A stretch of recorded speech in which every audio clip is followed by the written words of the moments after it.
Bonjour, j'espère que vous allez bien. Cette nouvelle vidéo va consister à parler du match Real de Madrid-Atlanta, c'est-à-dire du match de la Ligue des Champions. Et pour finir, on va parler un peu de la Liga. Voilà. Donc, dans ce match, on a vu vraiment de belles choses. Donc, le plus important, c'était de prendre les 3 points du moins. Quelle que soit de la manière que tu vas jouer, le plus important, c'est de prendre les 3 points.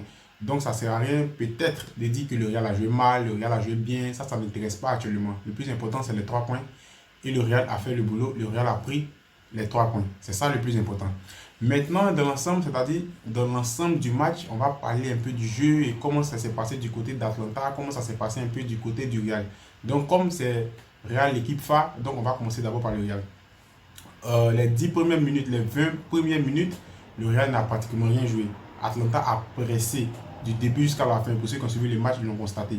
Mais lorsque vous voyez Atlanta jouer, Atlanta a un peu le style de jeu de Liverpool, juste un peu. Pourquoi je dis le style de jeu de Liverpool? Je vais vous expliquer pourquoi. Lorsque Liverpool joue, ou même lorsque Atlanta joue, c'est des équipes, elles vont te presser les 10, les 15, les 20e minutes du jeu. Donc, si tu arrives à résister à leur pression, c'est fini. Tu vas commencer à faire douter ces jeunes équipes-là. Et vous-même, vous avez constaté au début du match, lorsqu'on a sifflé la première minute de la première mi-temps de ce match, Atlanta, du moins Real Atlanta, vous avez vu que Atlanta a vraiment mis un impact, c'est-à-dire une grosse pression au Real. Mais comme on le dit toujours, la Ligue des Champions, c'est l'expérience. Donc le Real a su gérer ça de telle sorte qu'ils puissent renverser la vapeur. Et ils l'ont fait 3-1. Félicitations aux joueurs du Real. Donc maintenant, dans l'effectif du Real, j'ai sélectionné 3 joueurs qu'on va parler juste un peu. Et à la fin, je vais mettre aussi un quatrième. Donc, je vais commencer par le quatrième. Le quatrième, c'est Courtois, qui vient de Chelsea, début de saison, avec Real. Dans les débuts, c'était très difficile. Beaucoup de critiques. Courtois vaut rien, Courtois est ceci. Mais maintenant, vous voyez que Courtois vraiment sauve le Real. Regardez les 2 arrêts, pratiquement 2, 3 arrêts de Courtois, face à Zapata. Voilà, c'est des arrêts de classe. C'est pas facile d'arrêter ces types de ballons, mais il a tout fait sortir ces balles. Voilà, donc, d'un côté aussi, Courtois, maintenant, il apporte vraiment beaucoup au Real. Voilà, donc de son côté, je ne dirais plus qu'il y a un problème. Si peut-être on marque Courtois, bien, ça peut arriver qu'on marque Courtois parce que c'est un gardien, c'est un joueur aussi. Mais la majeure partie va venir de sa défense. Voilà, donc je reviens maintenant à la défense. À la défense, aujourd'hui, vous avez remarqué que Ramos, en quelque sorte, n'était pas trop dans son match. Voilà, Zidane même a dû ressentir cela. Donc, il est sorti à la 64 ou la 65e minute du jeu.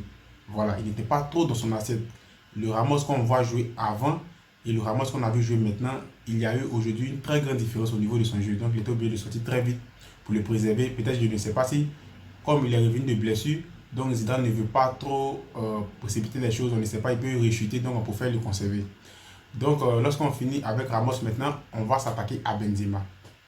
Pourquoi vous attaquez à ce qui est bon pour laisser ce qui est mauvais?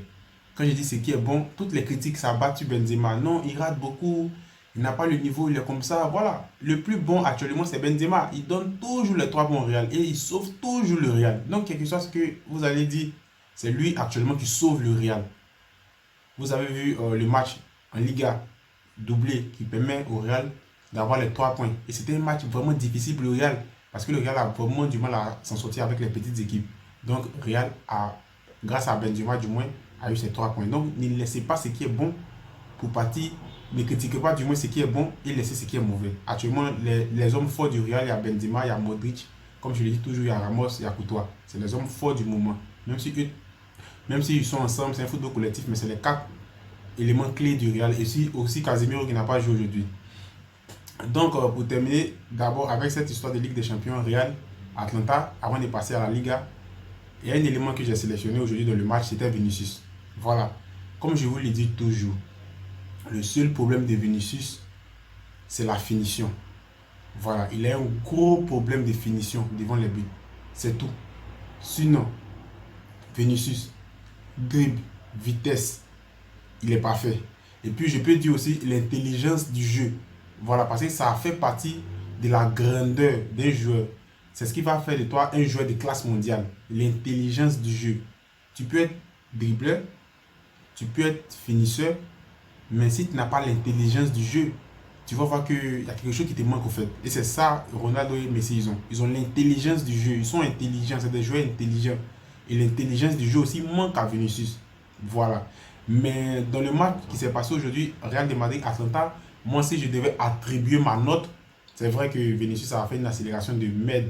Quand il dit de merde, ça ne veut pas dire que ça a été mauvais. Une très belle accélération jusqu'à ce qu'il arrive devant les buts. Il rate. C'est vrai, c'est des occasions quand il rate.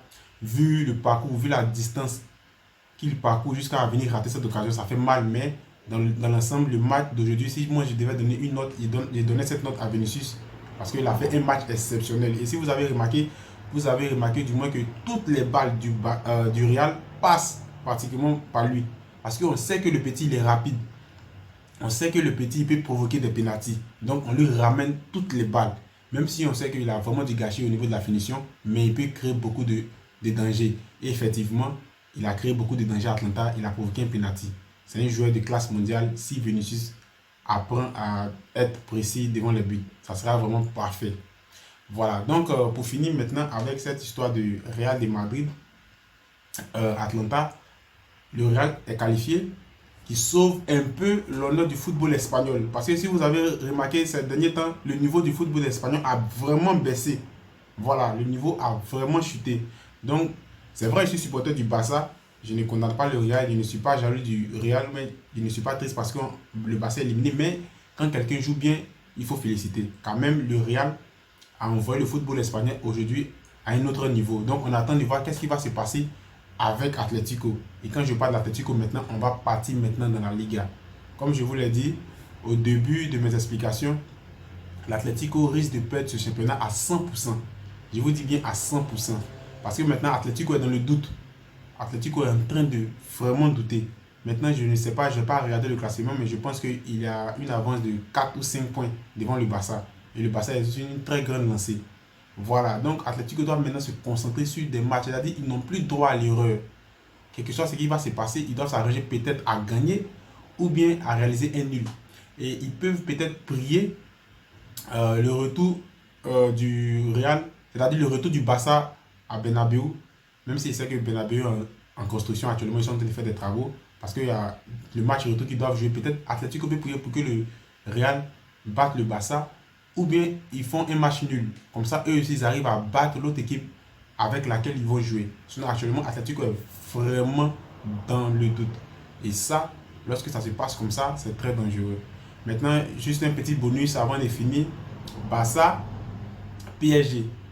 PSG met 4 au Barça, 4-1 au retour au PSG. Le Barça n'arrive pas à battre le PSG et le PSG a bien joué de telle sorte que le PSG s'est qualifié. Le match, c'est-à-dire la balle qui allait changer ce match, c'était le penalty de Messi. Si Messi marquait ce penalty, ça pouvait relancer le match. Mais dans l'ensemble, le Barça a dominé. Et ils ne m'ont pas déçu. Ils ont fait un jeu propre du début jusqu'à la fin. Mais par malchance, on a été éliminé. Donc, on pense que la saison prochaine, on va avoir vraiment des belles choses. Puisque l'ancien président du Barça est revenu. Laporta, peut-être qu'il va faire, il va apporter du moins, il va envoyer du moins de grands joueurs au Barça. Donc, on espère de voir un nouveau Barça qui peut vraiment apporter un nouveau truc dans notre style de jeu et vraiment dans beaucoup de choses. Donc, si tu aimes ma vidéo, tu peux t'abonner, activer la cloche de notification pour ne pas rater les prochaines vidéos. Aussi, vous pouvez me laisser en commentaire vos pensées au niveau du match et au niveau de la Liga, au niveau du football de l'ensemble. Donc, sur ce, on va se dire à la prochaine pour une autre vidéo et que Dieu vous bénisse. Ciao.